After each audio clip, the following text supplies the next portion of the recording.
And before we get to the presentation itself as well, I also want to take a moment to recognize and sincerely thank the Sick Kids Foundation for their generous support of this year's SB&H conference. Now that said, over the past several years we've been privileged enough and had the privilege of having a lot of different experts and a lot of different speakers come out to join us at the AGM. Many people from the field of spina bifida and hydrocephalus. We've had neurosurgeons and researchers, nurse practitioners, orthopedic surgeons, many different people providing education, information about the important medical treatment for these conditions.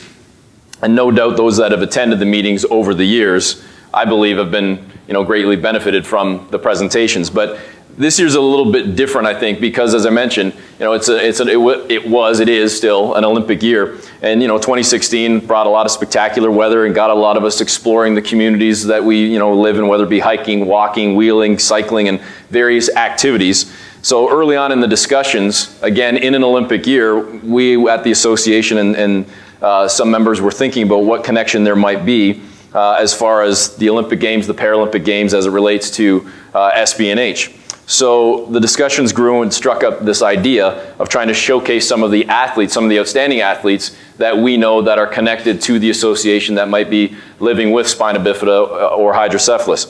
So we have some of the individuals today that were generous enough to come out and share their stories with us, and we're going to have kind of a Q&A and let them share their stories of their life in athletics and how they've grown through sport. And then we'll take some questions from you in the audience as well when all is said and done. But we're honored and fortunate to have 4 of these amazing athletes with us. And in addition to the athletes, we have an internationally recognized researcher who's going to be able to share her thoughts over the course of our presentation and our conversation as well. So I'm going to address each member of the panel, and then I'll kind of mingle like Donahue through the crowd here and ask some questions, and then as it's over, if anybody has some questions as they hear the stories from our presenters, we'll open it up to the floor after that. But I first wanted to introduce Dr. Amy McPherson. Dr. McPherson is a scientist in the Participation and Inclusion Center for Leadership at the Bloorview Research Institute. She studies the psychological impact of long-term conditions on children and families and their participation in everyday life. Her research interests include the psychological impact of long-term conditions on children and their families, involvement of the children in healthcare consultations, health promotion, and disability. And Dr. McPherson has been the principal investigator in several projects specifically related to spina bifida. So we welcome Dr. McPherson.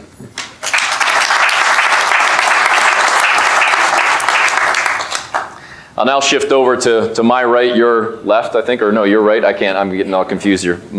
The left, the man in the Habs jersey. We're not holding him accountable for that. I'm not a Leaf guy either, so it's okay. I've already told him he's got to pass. It doesn't matter what shirt he's wearing. He's got a backup, Team Canada jersey. Canada playing the Russians tonight in the World Cup of Hockey, so he's said either way. But this is Rob Lagace, and Mr. Lagace is not your average athlete. He grew up not wanting to be labeled and avoiding playing all, quote, disabled sports, just for that very reason. He dabbled in wheelchair basketball, but for the most part participated in able-bodied sports like softball, floor hockey, road hockey over the course of his playing career and his youth as well. Not to say that he's not youthful now, but archery, table tennis, bowling, billiards, you name it. He did a number of different things and participated in a number of different sports. But Rob started playing sledge hockey at the age of 26 and was named to Canada's national sledge hockey team 1 year later. Ended up playing 10 seasons with Team Canada and won 2 Paralympic medals, a bronze in Lillehammer in '94 and a silver in Nagano in '98. And at the 2000 World Championships in Salt Lake City, he assisted on the game-winning overtime goal, securing the gold medal for Canada over Norway. So we welcome Rob Lagace.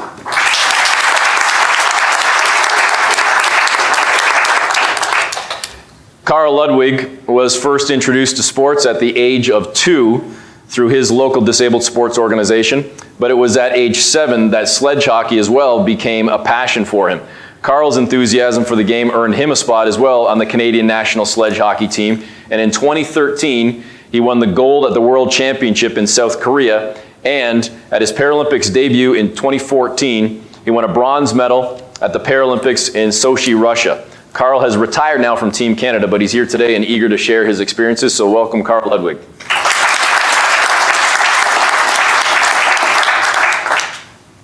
Anthony Culmone began his athletic career after hearing an inspirational speech by one of Team Canada's retired Paralympic gold medalists presented right here at Holland, Bloorview. After 5 surgeries for multiple leg breaks and an extensive rehab stay, Anthony was looking for a way to improve his health, stay active, and embrace and nurture his own athletic ability.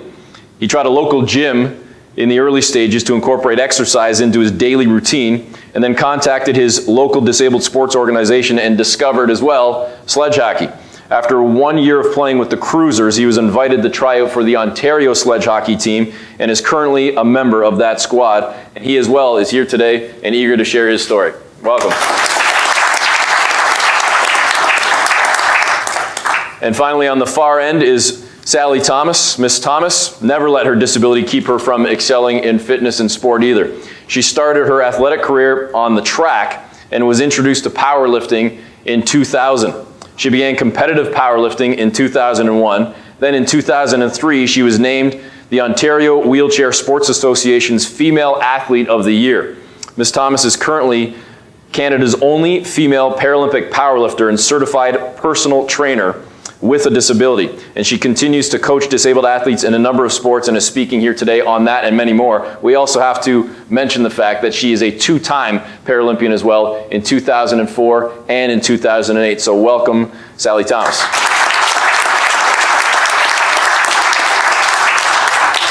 So we have some questions prepared, and again, I'm going to open it up to you afterwards as well. I may or may not interject with some additional questions as well, but we've prepared some questions, and I'm essentially going to ask each athlete and Dr. McPherson as well to weigh in on the questions. But we're going to I'll ask the question, and each person will give their answer, and we'll kind of move on and keep it flowing that way. And then, as I say, we'll open it up to you if anybody has anything that they'd like to ask any one of our speakers and presenters when all is said and done. But perhaps we can stay in order if you guys want to jump in as well as you see fit. If you hear something that somebody else is saying, if you'd like to add or contradict or whatever, whatever you like.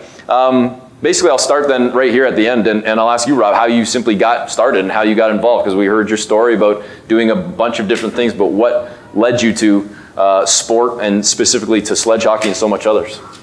Well, I'd been approached about 3 years before that to play the sport, and the approach made all the difference in the world to me. The first time I was approached, it was a case of disabled sport, disabled this, a bunch of disabled, I have nothing against disabled, I am, However, I like competition. I like to compete. I have a brother, I have a sister, you have that interaction. For me, just that whole label I didn't like. I fought against that my whole life. Being able to decide for myself what I can and can't do, rather than having a label tell me what I can and cannot do. So 3 years later, a guy just randomly approached me and said, hey, I see the way you walk. I was ambulatory at the time. And he said, is that a permanent disability? I said, yes. And I told him what it was, and spina bifida and that. And he said, look, we have this little hockey thing going. He says, pick up, come on out, try it. If you don't like it, don't have to play. He was an able-bodied guy. And I said, so able-bodies play? He's like, yeah. So it was that whole mix and interaction. So there was no difference. And that drew me in. I thought, hey, what the heck? For that time, I went, I played. I loved the sport from that moment on. Carl? All right, well, I started, as in the bio, I started when I was only 2 years old. I gave it a try. My mom found out about cruiser sports way back in the day when I was only 2, and the equipment was really, really heavy back then, as Rob can attest to. And as a 2-year-old, I still had the mindset that I wanted to play hockey on skates, just like Wayne Gretzky. So and I couldn't move the sled and whatever. So, my mom took me out to a few open skates where I would only be able to skate holding like one of those rollator things. So, as I aged, so to speak, up until the age of 7, I finally came to the realization, okay, can't play in the NHL if I'm going to use a rollator, so I'll give this sledge hockey thing a shot again. And sure enough, took to it when I was 7 years old, and I'm still a member. I'm 27 now, so I've been a member of the Cruisers for 20 years and loved every minute of it. Speaking of the Cruisers, then I'll get you to jump in, Anthony. I should have mentioned too, best dressed guy here. Putting us all to shame. But Anthony, how did you get involved? Well, I got involved playing like disabled sports and stuff when I was really young, but I had so much physical pain I couldn't really play competitively in the sense of wanting to go like harder and play like the way I wanted to. So recently, when I had my stay here, I listened to Paul's speech, and that really influenced me on wanting to get more physically active. And I was never really like a guy to sit on my couch and just eat potato chips. I wanted to actually do stuff, so that never really stopped me. So yeah, just getting involved that way. And Sally, yourself? I grew up here, well, part of my childhood in Toronto, so I started with basketball. The Toronto Spitfire actually started as a cheerleader before I was allowed to play. And I went from cheerleading to playing, and I played up until last year, mostly on. I think I calculated and I stopped at 30 years playing.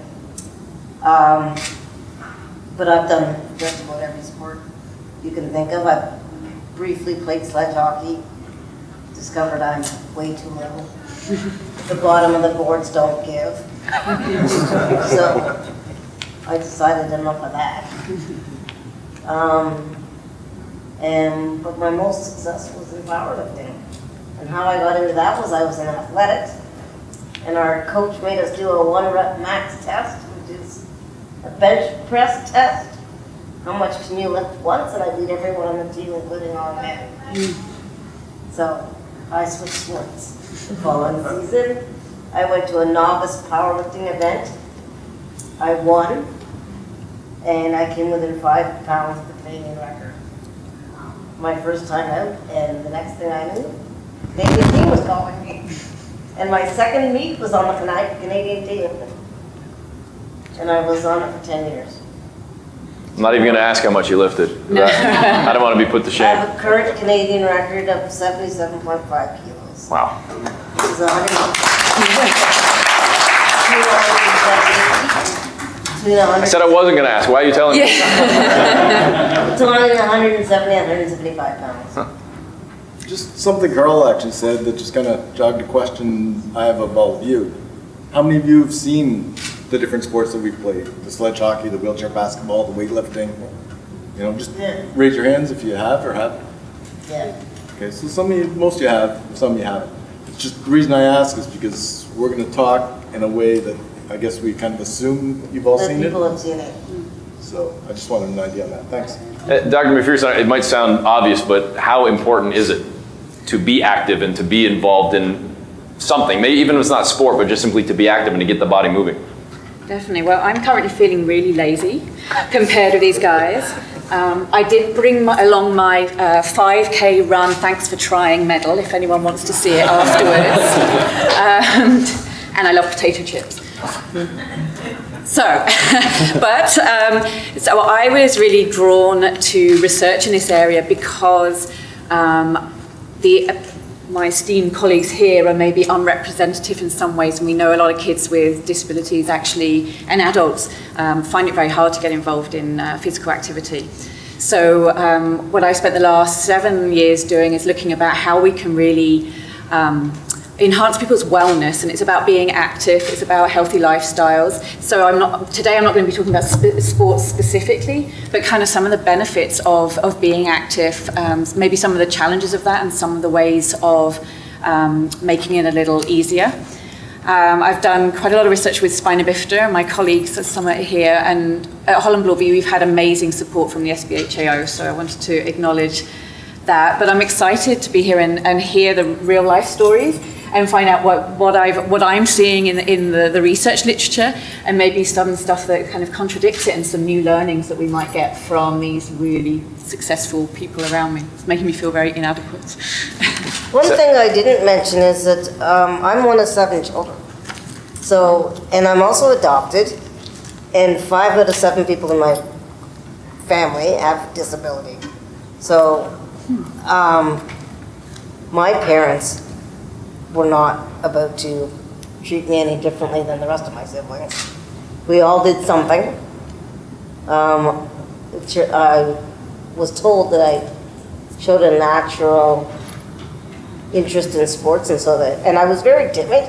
I used to live at Bloorview. I grew up, I spent about 5 years at Bloorview Children's Hospital when it was still back in the 70s when it was the institution. And when I moved out of Bloorview, I was apparently very timid, which I can't even imagine, but anyways, afraid of a lot of things, having been sheltered. And so my parents put me in things, sports, to get me out there and doing stuff and independent, because when you have 6 siblings, if you want something, you better figure out how to do it. So let me jump in there, Sally, because you're almost going to my second question, so it leads in perfectly, and I'll ask the other guys as well in a second. But what then kept you with the sport? Was it just that you had to do something?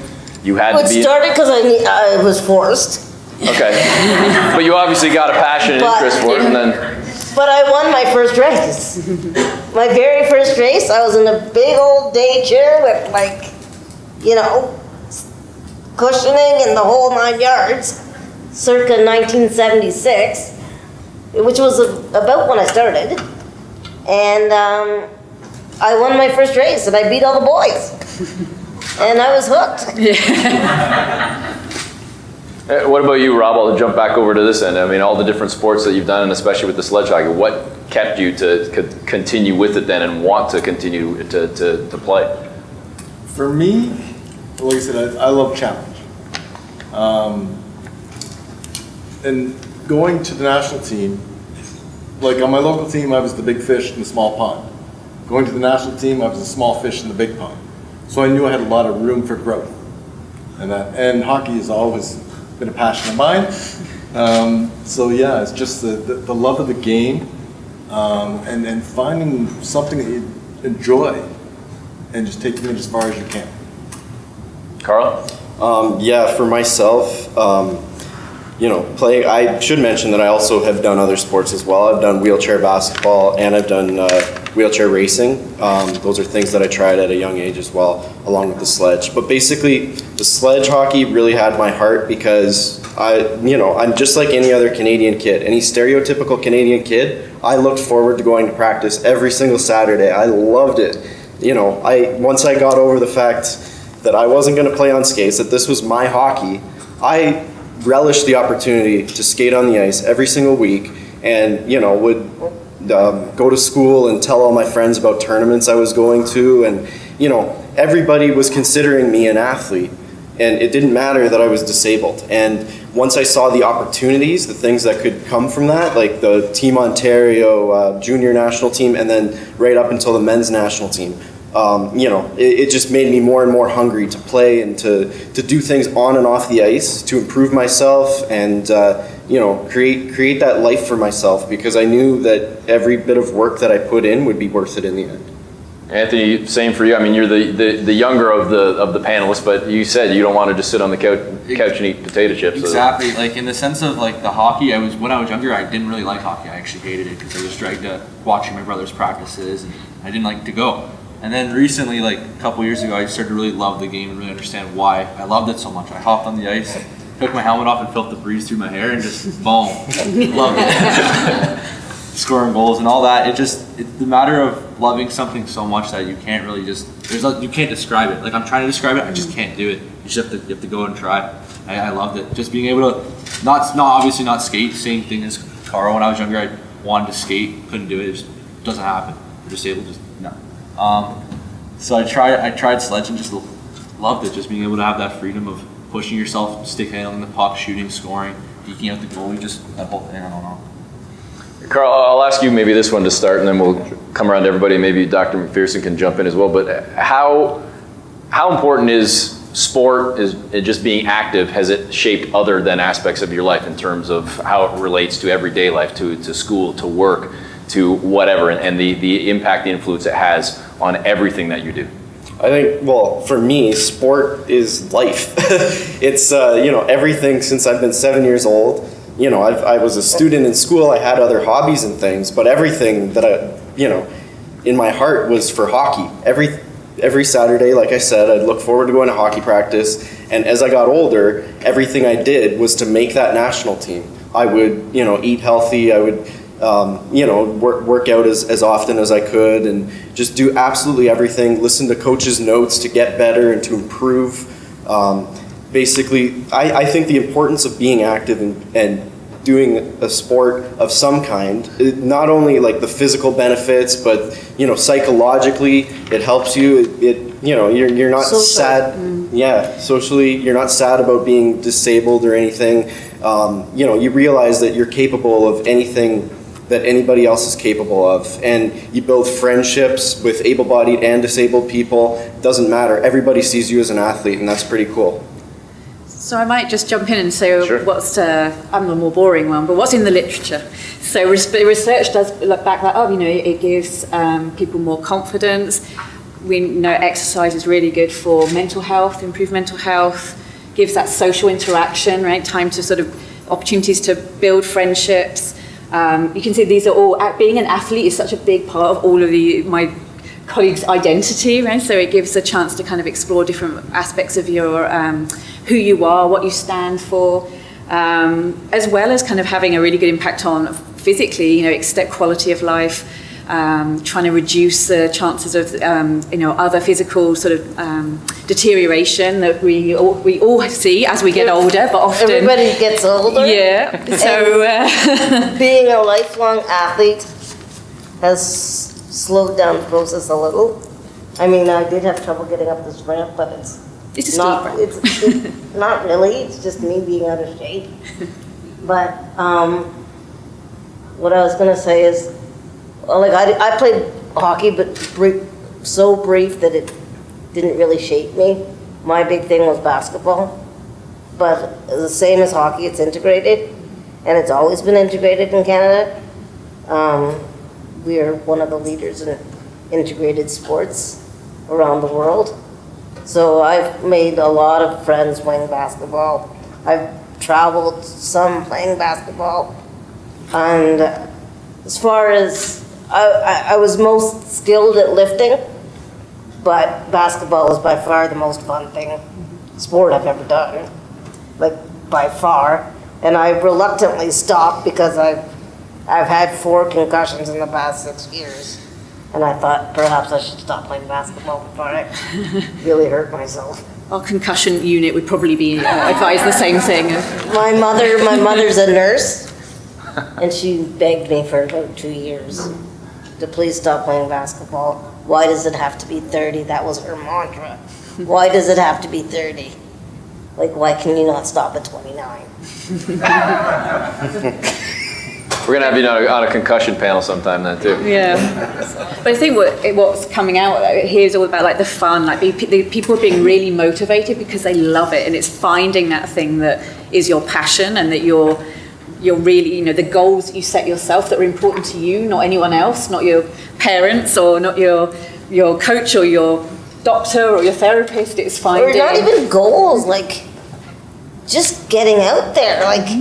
Who cares if I don't score? I never scored in basketball. But that might not be your goal. My top score in a season was 6. In a season. I never scored. But I was having a good time. Felt part of a team, I'm the gal that gets the guy in to score. I caused trouble. I caused trouble, and when I played hockey, that's what I did. I caused trouble and drew penalties. I didn't really have any skill. That was my skill. I was a pest. See, I think that's a good goal to have. Just go out and be. But your goal might be just taking part. It might be having Yeah. fun. It might be just like getting out, like you say. So I think it's important everyone has their own thing that motivates them, I guess. Carl, you were talking about just as well earlier, just kind of, having that dream as a kid that, okay, you realize one day I'm not going to play hockey, but does it show you then, I can do this though, and I can do this as well as anybody else, and then you start applying that to other aspects of your life in terms of whether it be a job, whether it be whatever, that I can do anything you can do, just I might be doing it a bit differently, but I'm still doing it. Exactly. Yeah, that's been my whole mantra towards anything really. Like I have kind of a bit of anxiety, but you might not notice it because I'm doing this, and because I do motivational speaking all the time, and because I've done stand-up comedy. Like I push my limits. I always do things to show myself and to show others that I can do them. And what about for you, Anthony? We read in the little bio, our intro, about how you sat here and listened to somebody and it kind of motivated you. Do you kind of look at yourself then as someone that could be motivating or inspiring somebody here? For sure. Like even at school, like I'd go to school in my wheelchair some days if my legs are too sore or whatever, but I'd always try to motivate people, especially in my wheelchair too, because as soon as you're labeled as you can't do something, it makes you want to do it even more. So we'd go into the school weight room during class, and I'd outbench all my buddies. I'd do chin-ups in my wheelchair, and then be that lazy kid in the corner just sitting there, and I'd be like, "What are you doing?" I'm doing chin-ups in the wheelchair. Let's go. And I'd get pretty cheesed about that, but yeah. So just being able to really excel in something, and especially with the physical and mental benefits. One thing I find myself doing a lot is if I miss. I try not to beat myself up, but it happens. If I miss a day at the gym or like on the ice, I get mad at myself because I don't feel well after I skip like the day at the gym. It's just that physical benefits from it and the mental benefits from it. So, Rob, I'll jump back over to you. We've heard obviously some great stories to this point, not to paint a negative picture, but there's got to be some challenges, I would imagine, that come along the way over the years, whether it be physically, mentally, or otherwise, life, sport. What are some of the challenges perhaps, and I'll ask each one of you again as well, but some of the challenges perhaps that you had to overcome? As far as a person with spina bifida goes, I've been very lucky. Up until the last couple of years, I was able to walk. As mentioned earlier, I played a number of able-bodied sports and things. I wore 2 lower limb braces, and I just had that slight wobble. So really on a physical aspect, it didn't expand me in much of a way. Maybe a bit of upper body strength, which I could use. But for me, the biggest thing was confidence. Being told and looked at, so, the last guy picked, and, those type of things brings you down a bit, You don't feel equal. And I needed that boost from young to teenage to 20s even, And that's what it gave me most, because I was playing against able-bodied people and disabled. And to be able to be just as good, if not better than, gave me that lift that I really needed in life. Carl? All right, I'll answer this in 2 parts. So in terms of regular life, I was subject to some teasing when I was a kid, but I quickly stopped all the teasing when I became an athlete.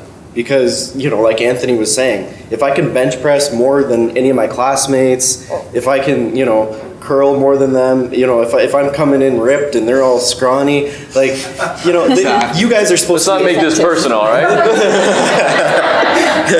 Well, you guys are supposed to be the able-bodied ones. You guys are stereotypically supposed to be the strong and, muscular ones. But wait a minute, this guy that, I use a wheelchair sometimes. So this guy that's in class in a wheelchair is, stronger than me. Like, maybe I should talk to him. Maybe I should give him a chance. So that was kind of how I built my friendships and got people to see me as a person and not look at my disability. Now, in terms of athletics, I faced challenges within sledge hockey as well, because when I got invited to my first tryout when I was only about 15 years old. So I was young and not really, not expecting to make it at that point. But year after year, this kept happening. I kept getting notes from the coaches saying, work on this, you need to, a big thing for them was I'm a smaller guy. There's a lot of guys that are, like around 6 feet tall on the national team. So, they said this year we're looking at more size. So what would I do? I can't make myself grow, but I can go out there and work it really, really hard at buffing up in the gym.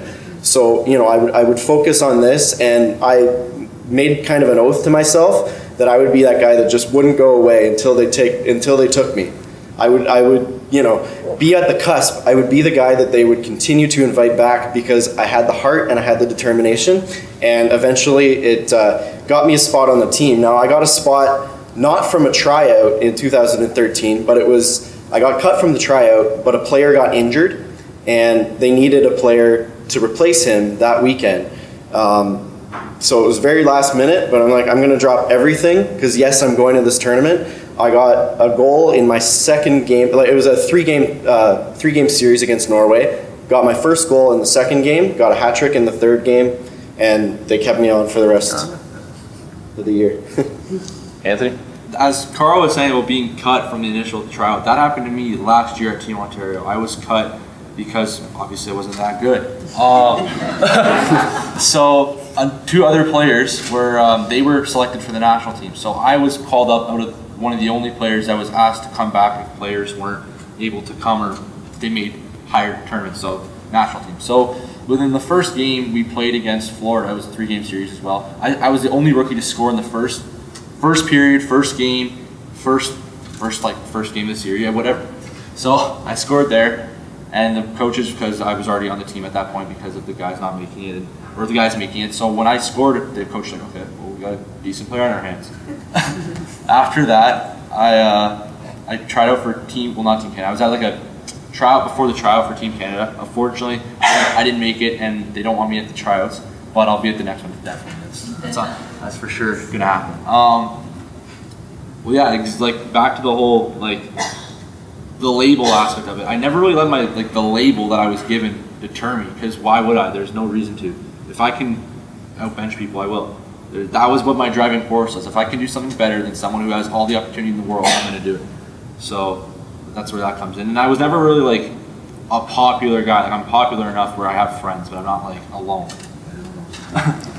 So. Sally, what about you? Some challenges over the years that perhaps you overcame?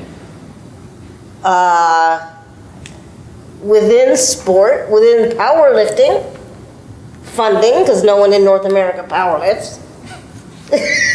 So the first year I lifted, there was 4 of us. Then one person got dropped, the decision of the sport organization, national sport organization, dropped an athlete. Another one retired due to the health concerns. So then there was only 2 of us. Then at any rate, it ended up the last few years I was the only one. And so then they stopped funding because, well, there's no one to compete against. So there was no carding system, because for carding you have to have provincials and nationals and regionals and all these other things that we couldn't do. So that was a big thing. But as far as sport in general, I have to say my size has been a challenge. Like I said, I did try to play sledge hockey. Didn't go well. It was fun, but I didn't like getting hit. I couldn't deal with getting hit. If there'd been a women's team back then, like there is now, I would try. I would try the women's team, but there wasn't. I had to make the men's team. And I almost did. I was the last cut for Lillehammer. Some of my other challenges, just getting people to believe me that, yes, I'm a power lifter. Because even when I went to the Paralympics in Athens, people from all over the country are there, right? So you don't know most of the team, and you're introducing yourself to different athletes, and they're like, okay, what sport are you in? And they're guessing tennis, table tennis. Nothing, they're Paralympic sports and they're actually guarded. So they're doing better than powerlifting was, but I'm a powerlifter, and I was the smallest person on the team Actually, when I started lifting, I was the smallest lifter in the world. Because I was the smallest lifter in the smallest weight class. We have a lot in common, Sally. We have a lot in common. For 3 years, so that's the biggest challenge. Now, this is going to sound very obvious, Dr. McPherson, but how much of an issue is funding, period? Not just for research, but funding for everything. Are you trying to make me cry here? Your funding's very, very hard. I mean, I think one of the things I'd be interested in is around the idea of sort of social support, the support you had from your parents, from your family to kind of make things happen. I think that's a big piece. Funding, for sure, for professional sports, very difficult, but there are other aspects of support that we see, especially with kids, that they, in order to keep going at the sports, and often some people parents maybe not knowing quite how important it is, or that it's not an important thing, or their kids shouldn't do it because of health concerns and so on. So I think there's a number of different things that can help people get over some of those challenges. Rob, I'll jump back over to you.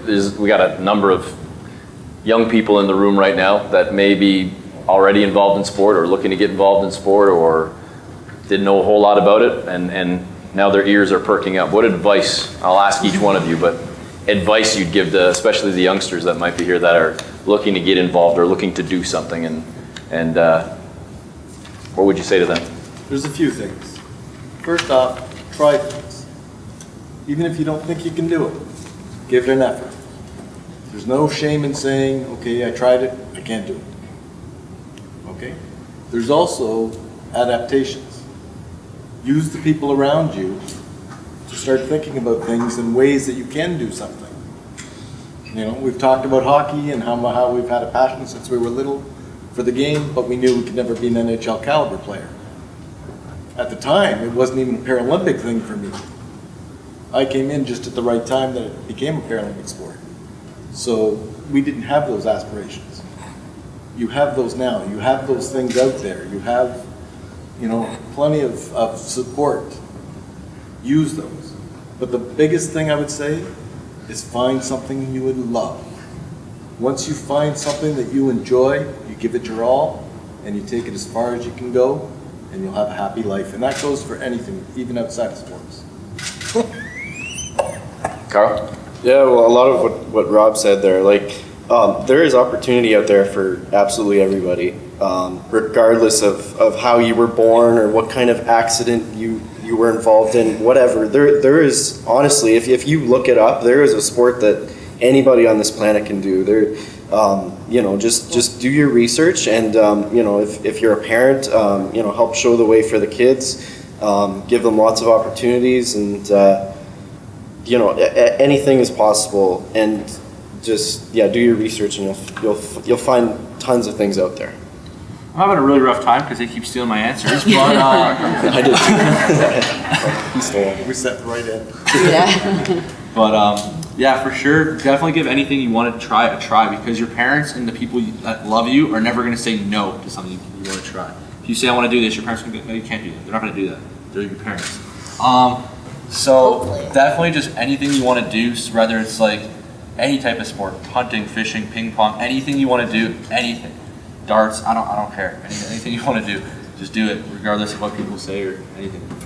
Sally, same for you. Any advice you'd give to any of the especially young people in the room? Get your family involved. A lot of people, their parents are very sedentary. Is that the right word? Yeah. Sedentary. We're all very sedentary these days. Make it a family affair. That helps. What else can I say? Try everything. Absolutely. I have dabbled in table tennis, horseback riding, jiu-jitsu, sledge hockey, powerlifting, basketball, track, field, swimming, skiing. I've tried just about everything, at least once. Sailing. I've literally tried at least a dozen sports.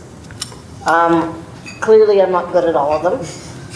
Clearly, I didn't like all of them, but I've tried at least a dozen sports. So it may take you a long time. When I started trying to make the national team, I was 18. When I made the national team, I was 30. So that's the other thing. Dare to dream and don't give up.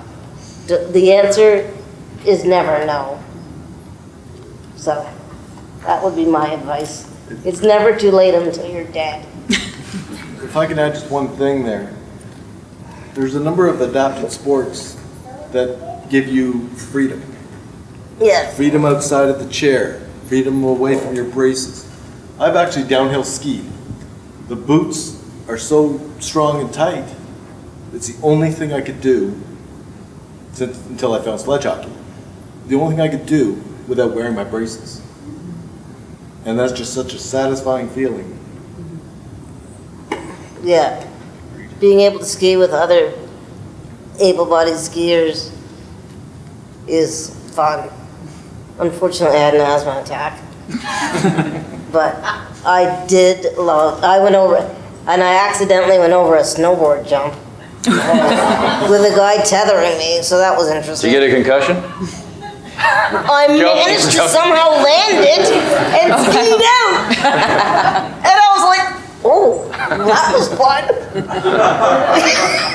I literally caught about 7 feet of air, landed and skied out, and didn't crash. And I don't know how.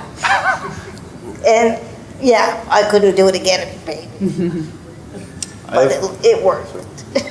I've got one more point to this too. I would say also, kids growing up in school, like in phys ed, encourage the kid to participate in phys ed. I think that's really important because when I was a kid, I participated all the time, but a lot of times the teacher would say, okay, you can just sit over here. And I'd say, no, I'm going to be involved. I'm going to figure out a way. I'm going to make this work. I want to participate. I'm not going to be that guy that sits off to the side. I'm an athlete. So, and we hear that a lot in the literature. So, kids are often there, oh, you can be the scorekeeper or you can do your homework. So you might need to Especially really... through the teen years. The teen years, I spent my teen years in Belleville, and it was awful.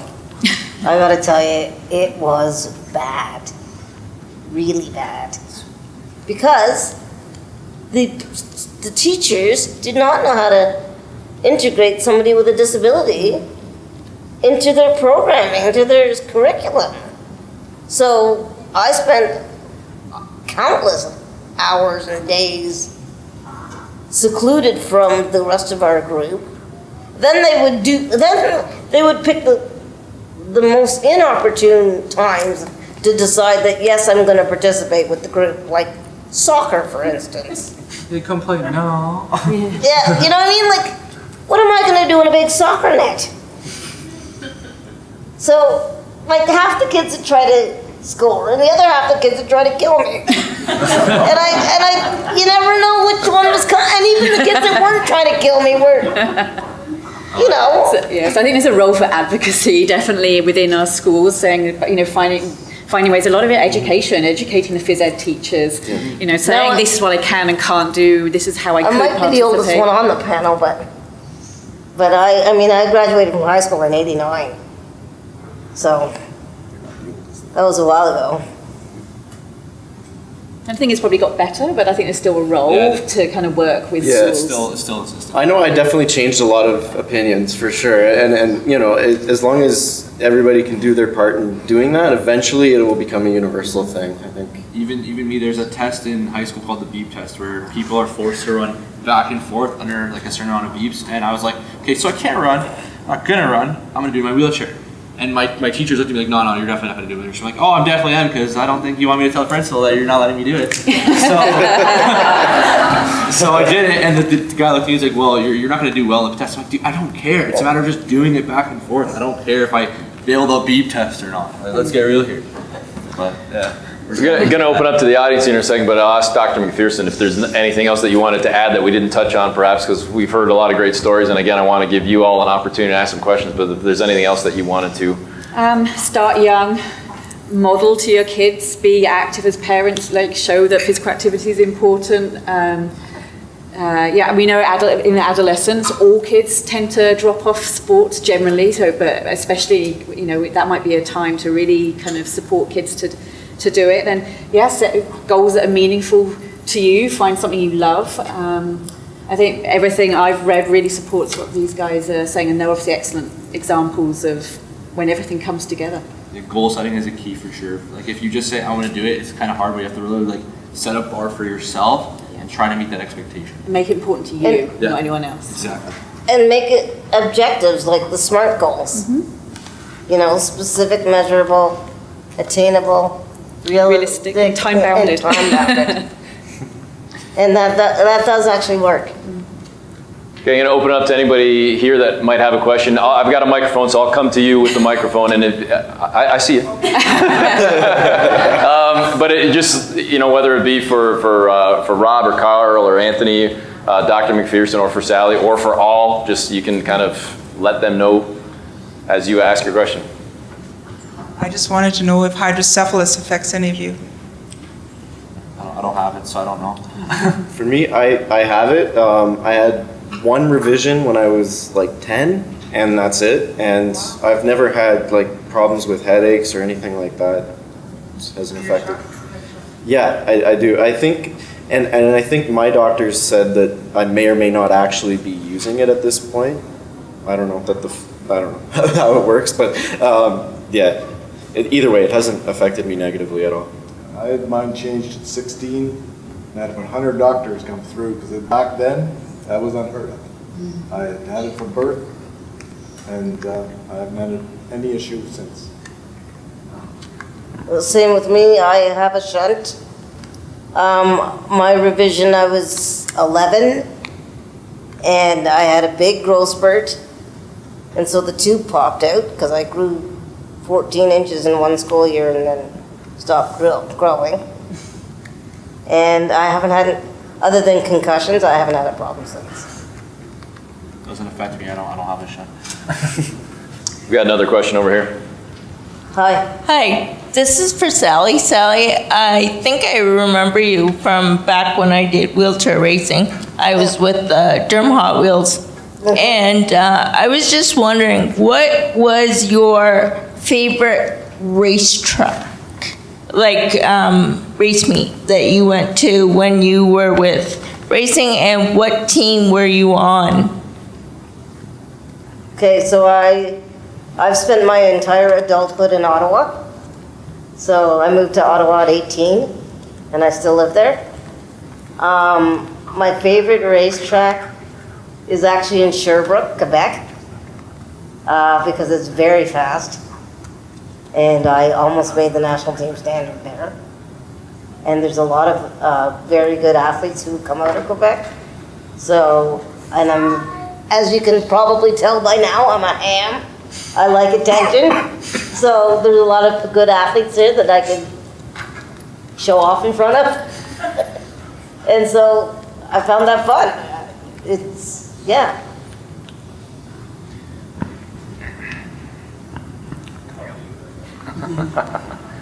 Just for everybody, our son, he's just started kindergarten, so he's very young, but he said started early, and he likes to be involved in everything from loading wood at home to playing catch to doing whatever he can.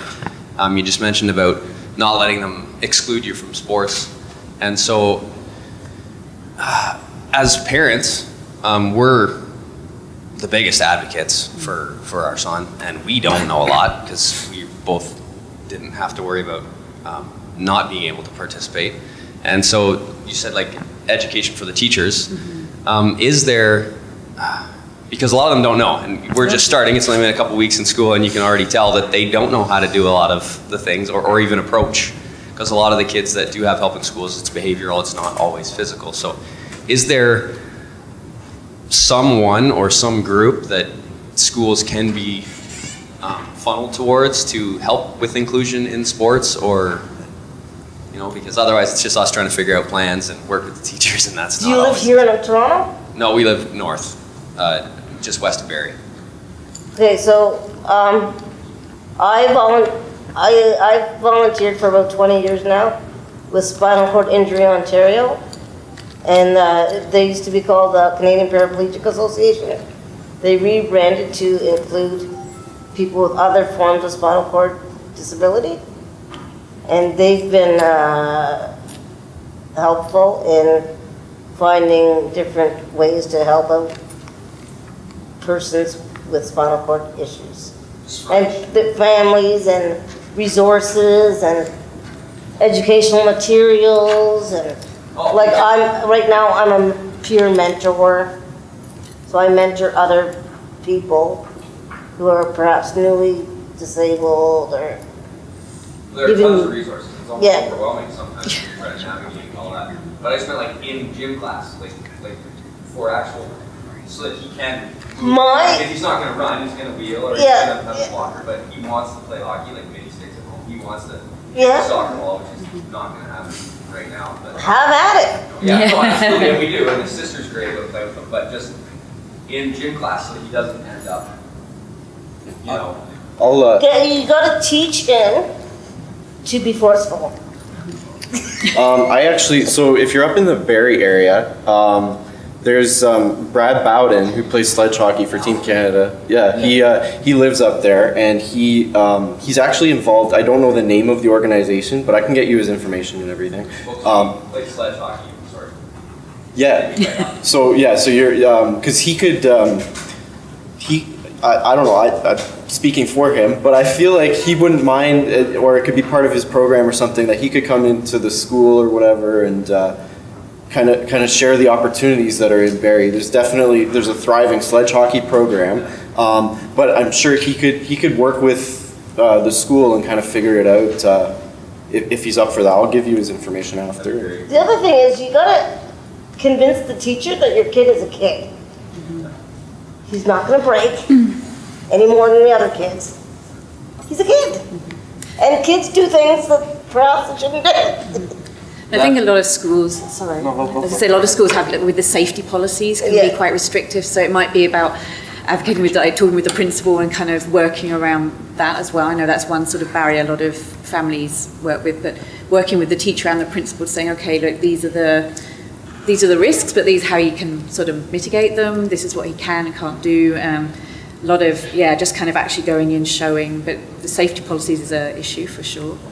Definitely a sport that you could definitely partake in during class for sure, because I did this is floor hockey, because it's really easy to adapt to in a gym class, definitely, because you just have the stick on your lap and you put it down when the puck comes near the ball, but you can definitely adapt that to him for sure. Just dodgeball.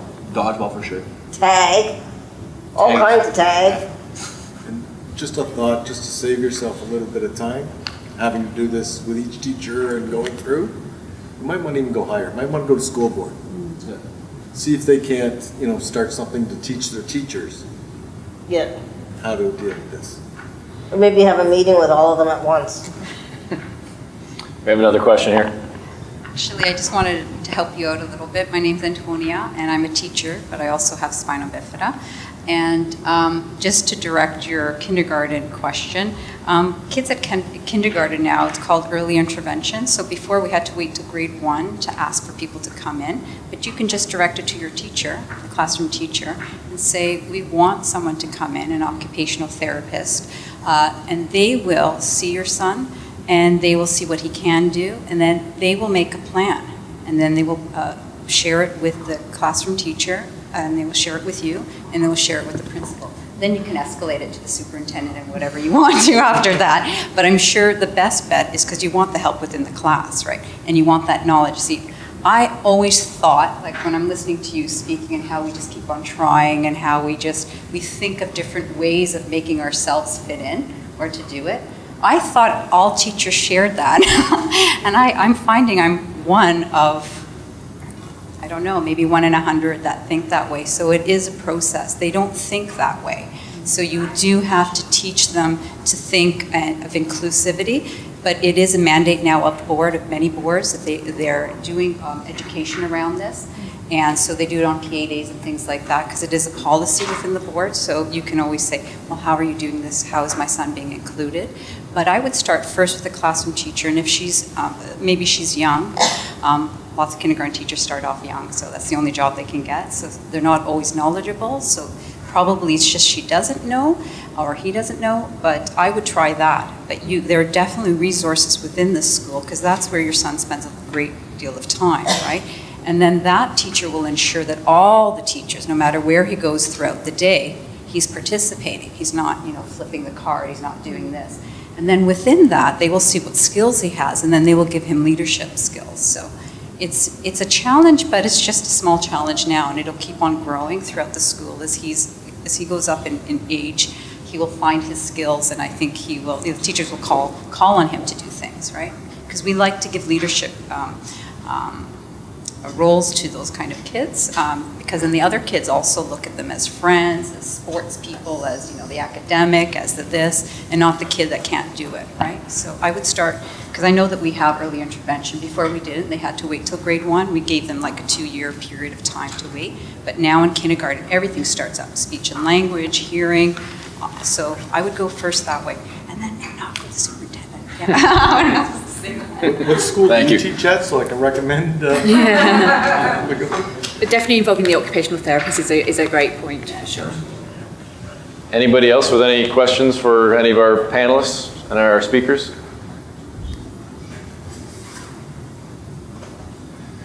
That's it. I'm just going to do a plug. Yes, please.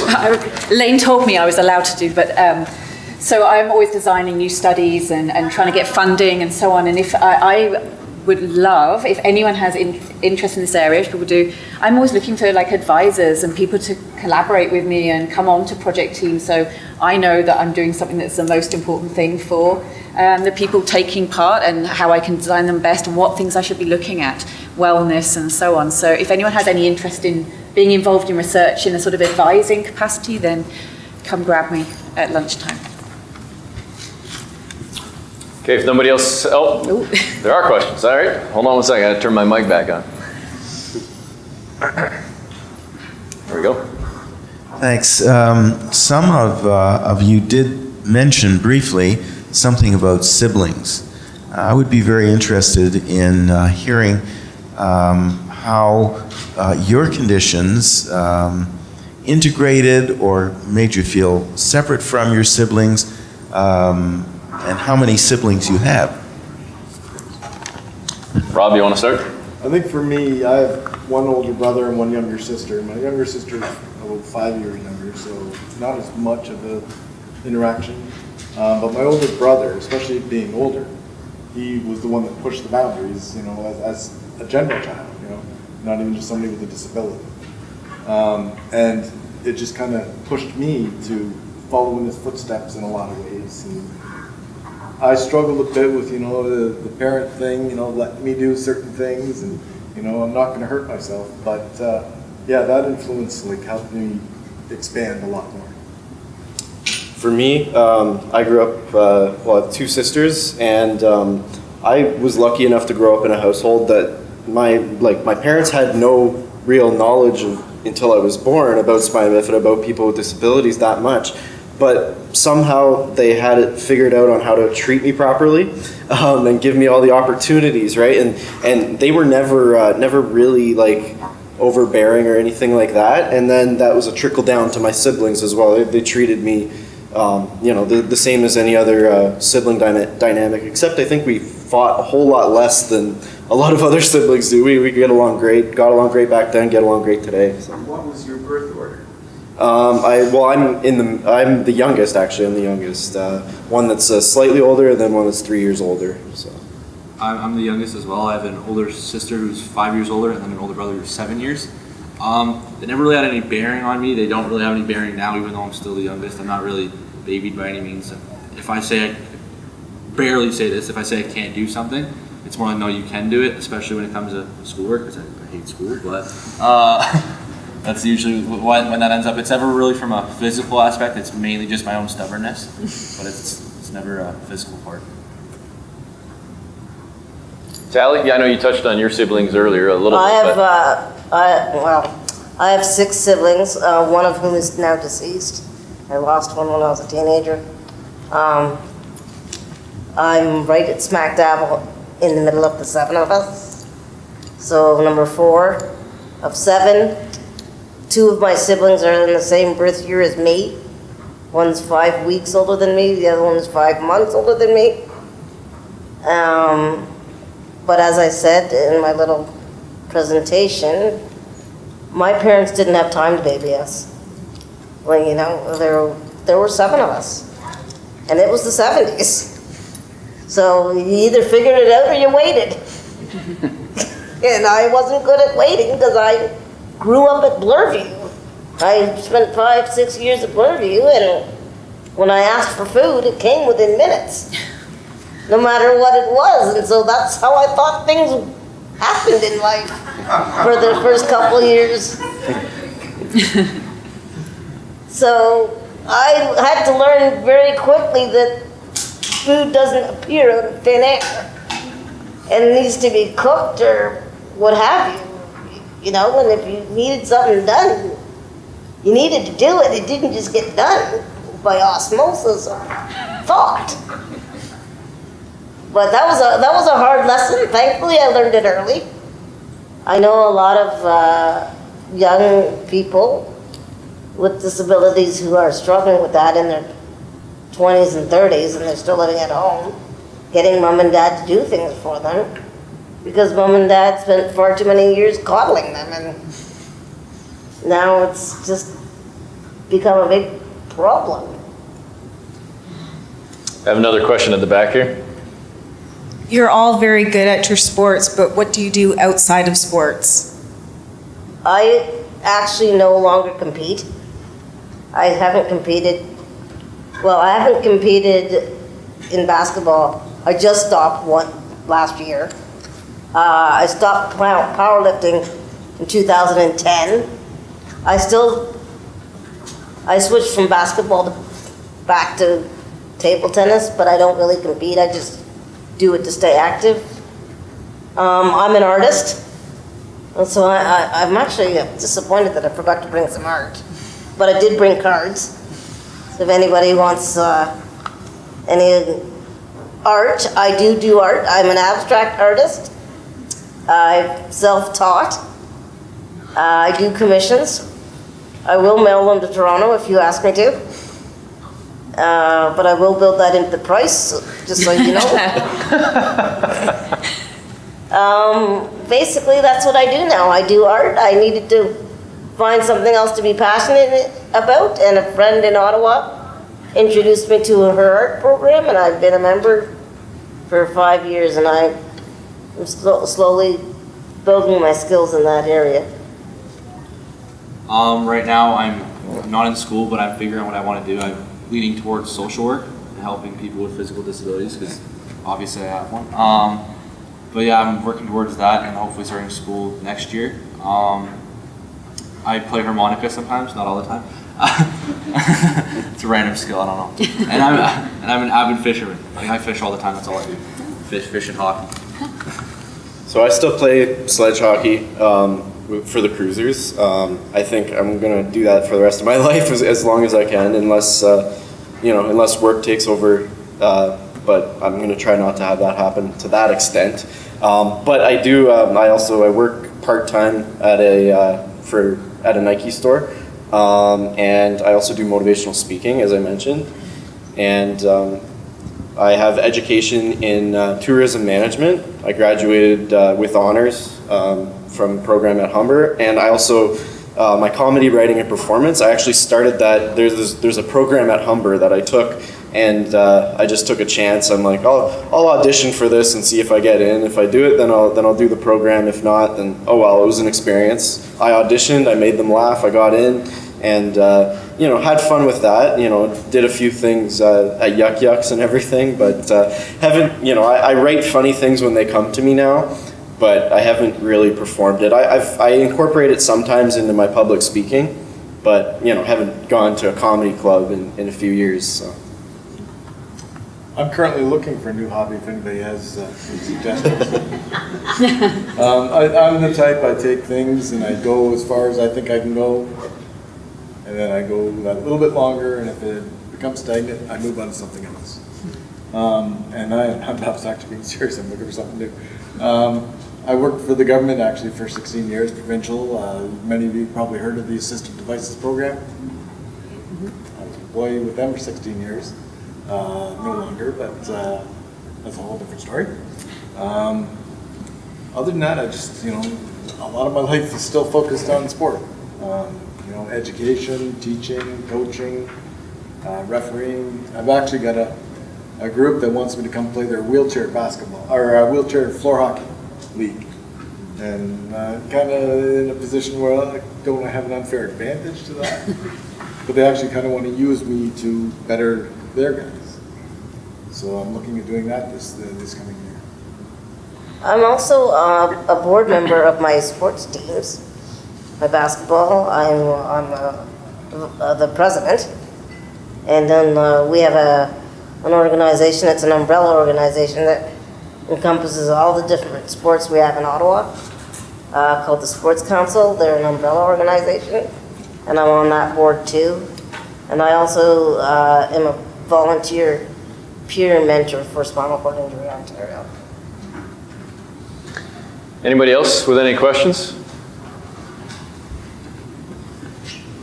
Okay, I want to thank Dr. McPherson, Rob, Anthony, Carl, and Sally for their time and sharing their stories and answering the questions. For me personally, with due respect to anybody that's been here in the past, I don't know if anybody in the past is in the room here, but to me it was the best one we had in the last, at least the last few years, in terms of the information provided and the stories that we heard. So again, I want to thank Rob and Carl, Anthony, Dr. McPherson, and Sally for coming out. And I've got a couple more things to say in a moment, but we can just have a round of applause for our presenters today.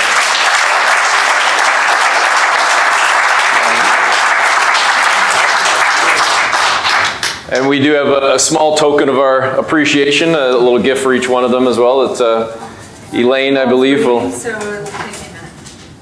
I can help. Got Rob's here. Thanks a lot, Rob. Appreciate it. Anthony. Do you want me to bring it down on the table or? Amy's.